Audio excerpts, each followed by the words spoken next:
So Star Wars Episode 3 Revenge of the Sith is currently out in theaters on a re-release on its 20-year anniversary, and it's hard to believe that Star Wars died 20 years ago whenever Disney took over. Now granted, they took over in 2014, but this was the last good Star Wars project ever released in theaters, and it is just sad to see how far Disney has buried Star Wars into the ground.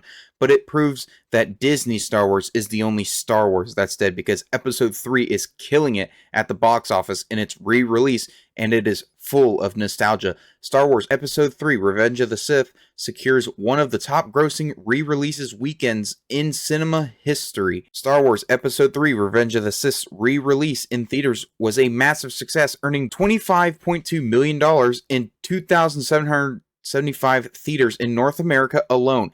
That was enough to debut in second spot in the week's domestic box office chart, only behind Sinners, which had a massive $43 million second week haul, and it dropped like 6%. It was unreal, but it did add a few more theaters, but still a 6% drop is unheard of.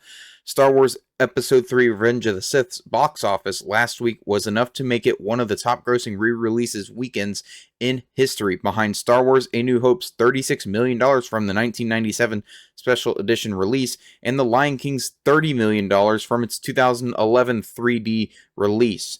Adding $17 million taken internationally, Star Wars Episode 3 brought in a huge haul, $42.2 million at the global box office, nearly demonstrating the demand for Star Wars movie re-releases. And it is just sad that we will likely never see any Star Wars as popular as this ever again. It is unreal how bad of a job Disney has done with Star Wars since they bought it.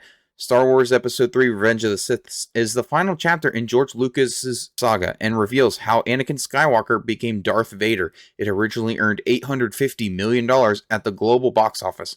The re-release beat The Accountant 2's domestic box office debut of $24 million and Until Dawn's $8 million.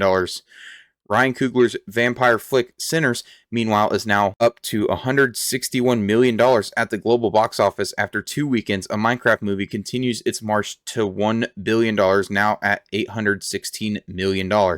But it just proves that Revenge of the Sith is amazing. It's my personal favorite Star Wars movie, and I just saw it, and it is still amazing. It was my first time seeing it in theaters, because the movie, when it was released, I was 1. It just proves that nobody wants to see Disney Star Wars, and they absolutely hate it. George Lucas's Star Wars is still doing $25 million at the box office with a limited release. It is absolutely insane. It's making over $9,000 a theater, which is unreal, and it's almost at $900 million. That would be awesome to see this movie stay around and get up to $1 billion, but it's likely not going to be out much longer. So if you haven't seen it and you want to relive those glory days of George Lucas Star Wars, I highly recommend you do that. But anyway, that's all for me. If you liked the video, hit the like button, comment your guys' thoughts down below, and I'll see you guys in the next one. Peace.